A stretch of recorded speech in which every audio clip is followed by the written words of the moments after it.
ये बात उन दिनों की है जब बुद्धा मरवन में अपना समय व्यतीत कर रहे थे। इस समय तक बुद्ध की प्रसिद्धि दूर दूर तक फैल चुकी थी। बहुत दूर दूर से लोग अपनी चिंताओं और परेशानियों का समाधान खोजने उनके पास आते थे। ऐसे ही एक दिन जब बुद्धा मरवन में अपने शिष्यों को प्रवचन दे रहे थे तो एक अधेड़ उम्र का व्यक्ति अपने 20-21 वर्ष के पुत्र को अपने साथ लिए बुद्ध की तरफ चला आ रहा था। जब वे प्रवचन स्थल के पास पहुंच गए तो एक नजर बुद्ध ने उन पर डाली और इशारे से बैठने के लिए कहा। जब प्रवचन समाप्त हो गया और सभी लोग वहां से चले गए तो बुद्ध ने उस व्यक्ति को अपने पास बुलाया और बैठने के लिए कहा। वहां चारों तरफ हरियाली छाई हुई थी। मौसम बहुत सुहाना था और तरह तरह के पक्षियों की आवाजें गूंज रही थीं। ऐसा नजारा देखकर उस व्यक्ति को अंदर से असीम शांति महसूस हो रही थी। इसके बाद बुद्ध ने उस व्यक्ति से आने का कारण पूछा तो इस पर व्यक्ति ने कहा, हे तथागत, मैं 2 दिन की लंबी यात्रा करके अपने पुत्र को आपसे मिलवाने लाया हूं। ये मेरा इकलौता पुत्र है और ये हर समय थका थका रहता है। ऐसा लगता है जैसे इसके अंदर कोई जान ही नहीं है, कोई प्राण ही नहीं है। इसका स्वभाव भी काफी चिड़चिड़ा हो गया है। अगर हम इससे कुछ भी कहते हैं तो यह हमारी छोटी छोटी बातों पर गुस्सा हो जाता है। इसके देखने की क्षमता भी उम्र से पहले ही कमजोर हो गई है और इसके बाल भी सफेद पड़ने लगे हैं। इतनी कम उम्र में इतनी बड़ी उम्र का लगना मुझे तो कुछ समझ नहीं आ रहा। इसके साथ हो क्या रहा है तथागत? मैं अपने पुत्र के स्वास्थ्य को लेकर बहुत चिंतित हूं। जब मैं अपने पुत्र को वैद्य जी के पास लेकर गया तो उन्होंने कुछ औषधि दी और कहा, अपने पुत्र को तनाव कम लेने के लिए कहो। वो अपने दिमाग में बहुत अधिक तनाव लेता है, इसलिए उसकी ऐसी हालत हो गई है। लेकिन मुझे उनके बहुत समझाने के बाद भी तनाव का मतलब समझ नहीं आया। मुझे नहीं पता कि तनाव होता क्या है, ये किन कारणों से आता है और उसे कैसे अपने पुत्र के दिमाग से निकालूं। लेकिन मुझे सबसे पहले तो ये समझना है कि तनाव होता क्या है। इसीलिए तथागत मैं आपके पास आया हूं। कृपया आप मेरी समस्या का समाधान कीजिए। यह सुन बुद्ध उसके पुत्र को बड़े ध्यान से देखते हैं, उसके चेहरे को देखते हैं, उसकी आंखों को देखते हैं और फिर उसके हाथों की नब्ज को भी देखते हैं। यह सारी विधि करने के पश्चात बुद्ध उस व्यक्ति से कहते हैं, तनाव लेना तो कोई नहीं चाहता, लेकिन फिर भी यह तनाव लोगों के दिमाग को दीमक की तरह पकड़ लेता है और व्यक्ति जान भी नहीं पाता कि वह तनाव में जी रहा है। लेकिन अगर व्यक्ति तनाव के कारणों को अच्छे से समझ लेता है और तनाव के बारे में कोई ऐसा पैमाना बना लेता है जिससे वह जान सकें कि वह कितने तनाव में है, तो वह इस समस्या का समाधान भी खोज सकता है। सबसे पहले तो तुम ये समझो कि तनाव होता क्या है। जब भी कोई व्यक्ति कोई काम कर रहा होता है लेकिन उसका मन कहीं दूर भटक रहा होता है, कल्पनाओं में होता है, तो उसके शरीर और मन के बीच एक दूरी पैदा हो जाती है। यह दूरी जितनी अधिक होगी, व्यक्ति उतनी ही ज्यादा बेहोशी की अवस्था में होता है और शरीर व मन के बीच की इसी दूरी, इसी खिंचाव को तनाव कहा जाता है। आखिर कोई पसंदीदा खेल खेलने के बाद व्यक्ति चुस्ती और प्रसन्नता से क्यों भर जाता है, जबकि उसने तो अपने शरीर को थकाया है। लेकिन समझने वाली बात यह है कि खेलते समय मन और शरीर एक साथ पूरी तरह से उस खेल में केंद्रित होते हैं, जिससे शरीर और मन के बीच दूरी पैदा नहीं होती और कोई तनाव पैदा नहीं होता। और अगर दिमाग में कोई तनाव था भी तो वो भी दूर हो जाता है।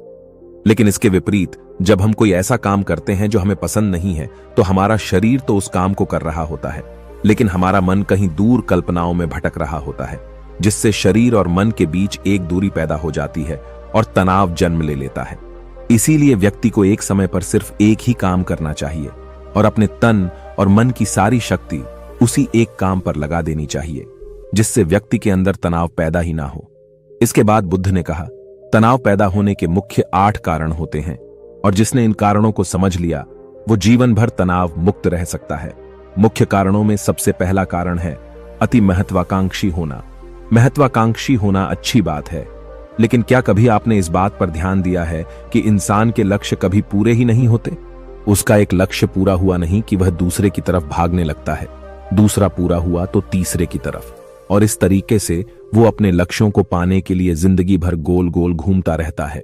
इसीलिए जो व्यक्ति अति महत्वाकांक्षी होता है, जिसने बड़े बड़े लक्ष्य बनाए होते हैं, वह वर्तमान में कभी रह ही नहीं पाता। उसका मन सदैव भविष्य की योजनाएं बनाने में ही व्यस्त रहता है। उसका शरीर तो वर्तमान में रहता है, लेकिन उसका मन भविष्य में ही लगा रहता है, जिससे मन और शरीर के बीच दूरी पैदा हो जाती है। और वह तनाव भरी जिंदगी जीने लगता है। बुद्ध के मुंह से यह बात सुन उस लड़के ने कहा, हे बुद्ध, तो फिर इसका मतलब है कि हमें लक्ष्य नहीं बनाने चाहिए, क्योंकि लक्ष्य बनाना भी तो महत्वाकांक्षा ही है। इस पर बुद्ध ने कहा, जीवन में लक्ष्य बनाना कोई गलत बात नहीं है, लेकिन समस्या तब उत्पन्न होती है जब वो अपना पूरा ध्यान उस लक्ष्य से मिलने वाले परिणाम पर ही लगा देते हैं और उसके परिणाम की चिंता करते रहते हैं। व्यक्ति को वर्तमान में जीना आना चाहिए। आप लक्ष्य बनाइए और उस लक्ष्य की प्राप्ति के लिए कड़ी मेहनत करिए, लेकिन साथ ही साथ आपको इस बात का भी ज्ञान होना चाहिए कि आप अभी वर्तमान में जी रहे हैं और वर्तमान ही सत्य है। बुद्ध ने आगे कहा, तनाव का दूसरा सबसे बड़ा कारण है ईर्ष्या। जब व्यक्ति ईर्ष्या और जलन से भर जाता है तो उसका मन अंदर से सड़ने लगता है। ईर्ष्या एक आंतरिक घाव है। व्यक्ति के शरीर का घाव तो भर सकता है, लेकिन आंतरिक घाव यानी मन का घाव कभी नहीं भर सकता। इसीलिए व्यक्ति को दूसरे की खुशी और तरक्की से कभी ईर्ष्या नहीं करनी चाहिए, क्योंकि यह तनाव का कारण है। इसके बाद बुद्ध ने तनाव का अगला कारण बताते हुए कहा कि नापसंद काम करने से भी मन में तनाव पैदा होता है। जो काम करना हमें पसंद ही नहीं है, जिस काम में हमारी रुचि ही नहीं है, उस काम में हमारा मन लग ही नहीं पाएगा। हमारा शरीर तो वहीं बैठा रहेगा, लेकिन हमारा मन कल्पनाओं की उड़ान भरेगा, जिससे शरीर और मन के बीच दूरी पैदा हो जाती है और व्यक्ति तनावग्रस्त हो जाता है। इसीलिए इंसान को हमेशा अपनी रुचि के अनुसार ही कार्य करना चाहिए। अगर व्यक्ति ने यह पता कर लिया कि उसे कौन सा काम करना पसंद है और वो उसी काम को अपने जीवन का लक्ष्य बना लेता है, तो फिर वो काम उसके लिए काम नहीं बल्कि खेल बन जाता है। फिर बुद्ध ने कहा, तनाव का चौथा कारण होता है किसी दूसरे से अपेक्षाएं रखना। बुद्ध ने उस व्यक्ति की ओर इशारा करते हुए कहा, एक पिता होने के नाते तुम्हारी अपने पुत्र से बहुत सी अपेक्षाएं होंगी कि तुम्हारा पुत्र एक बहुत ही कामयाब इंसान बने, तुम्हारा नाम रोशन करे, जैसा तुम चाहते हो उस तरह का जीवन जिए, तुम्हारी हर बात माने। लेकिन क्या आज तक कभी किसी की सारी अपेक्षाएं पूरी हुई है? जब भी कोई व्यक्ति किसी दूसरे से कोई अपेक्षा रखने लगता है तो वो अनजाने में अपने लिए तनाव पैदा करने लगता है। जरा सोचो कि अगर तुम्हारा बेटा तुम्हारे अनुसार काम नहीं कर रहा और वो नहीं बन पा रहा जो तुम उसे बनाना चाहते हो, तो निश्चित रूप से तुम्हारे दिमाग को तनाव पकड़ लेगा। तुम तनाव से भरा जीवन जीना शुरू कर दोगे और इस तनाव के बस में आकर तुम ऐसा व्यवहार करोगे, ऐसी बातें करोगे कि तुम्हारा अपने पुत्र के साथ संबंध और भी खराब होता चला जाएगा। इसीलिए व्यक्ति को जितना हो सके उतनी कम अपेक्षाएं दूसरों से रखनी चाहिए, और अगर पूरी तरह से तनाव मुक्त रहना है तो दूसरों से अपेक्षा रखना ही बंद कर दो। इसके बाद बुद्ध ने कहा कि शारीरिक कष्ट भी इंसान के तनाव का एक कारण होता है। जब व्यक्ति किसी शारीरिक पीड़ा से गुजर रहा होता है तो उसका पूरा ध्यान बस अपने उस शारीरिक दर्द पर होता है और वो पूरे दिन बस उसी के बारे में सोचता रहता है, जिससे उसका मन दुख के विचारों से भर जाता है और ऐसी स्थिति में व्यक्ति तनावग्रस्त रहने लगता है। यह सुन उस व्यक्ति ने कहा कि हे बुद्ध, शारीरिक दुख तो किसी भी व्यक्ति को हो सकता है, तो फिर क्या व्यक्ति जीवन भर तनाव में ही जिएगा? इसका जवाब देते हुए बुद्ध ने कहा कि इंसान को यह बात समझनी चाहिए कि हमारा जीवन दुखों का आधार है। जैसे जैसे हमारा जीवन आगे बढ़ता है, इसमें दुख आते हैं, बीमारियां आती हैं और फिर अंत में मृत्यु भी आती है। तो बीमारियां इंसान के जीवन का अभिन्न अंग है, कोई इनसे बच नहीं सकता। बस किसी के जीवन में यह समय से पहले आ जाती है तो किसी के बाद में, पर आती सबको है।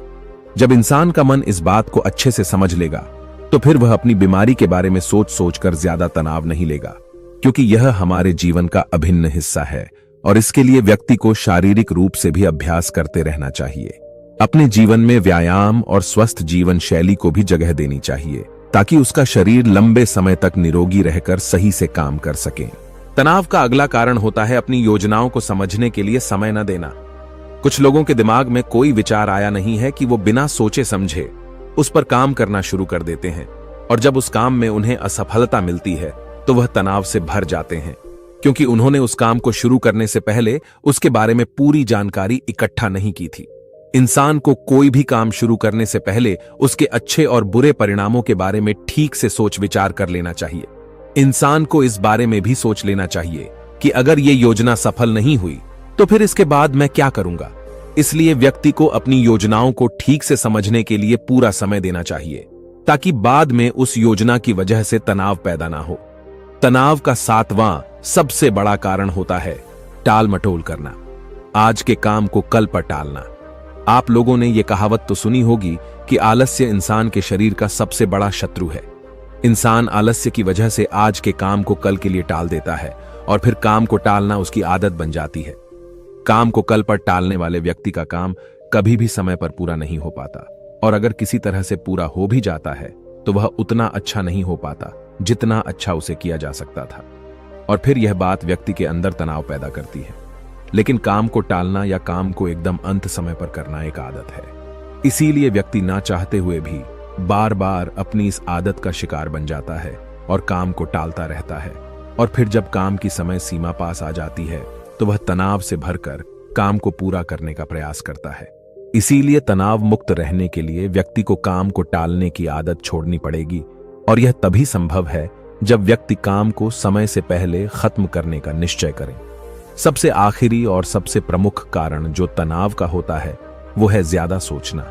लगातार सोचते रहना भी एक बीमारी है, और यह उस व्यक्ति में सबसे ज्यादा पाई जाती है जो केवल कल्पनाएं करता है, जो अतीत की घटनाओं और भविष्य की बातों के बारे में सोचता रहता है, जो बेवजह के अनुमान लगाता रहता है।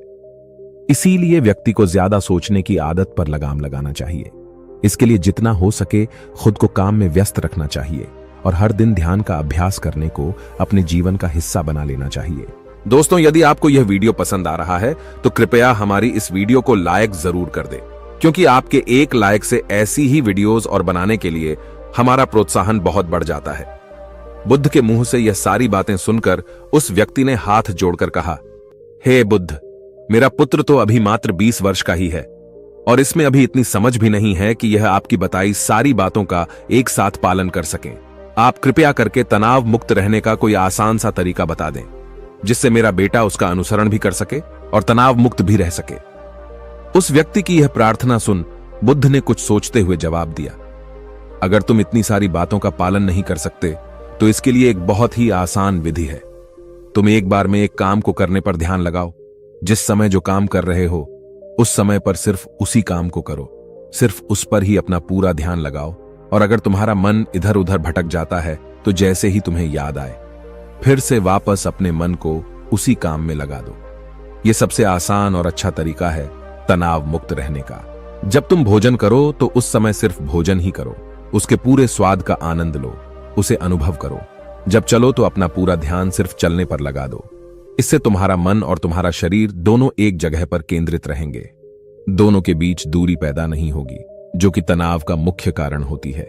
दोस्तों, आज की युवा पीढ़ी एक ही समय पर 2-2, 3-3 काम करने की आदी हो चुकी है, जैसे फोन पर बात करते हुए गाड़ी चलाना, खाना खाते हुए टीवी देखना या फोन चलाना, और फिर इनकी शिकायत रहती है कि मैं तनाव में जी रहा हूं, मेरा मन अशांत रहता है, मैं चिड़चिड़ा सा हो गया हूं। जब कोई व्यक्ति एक ही समय पर 3-3 काम करेगा तो तनाव पैदा होना तो स्वाभाविक है, क्योंकि दिमाग तो एक समय पर पूरा ध्यान लगाकर सिर्फ एक ही काम कर सकता है।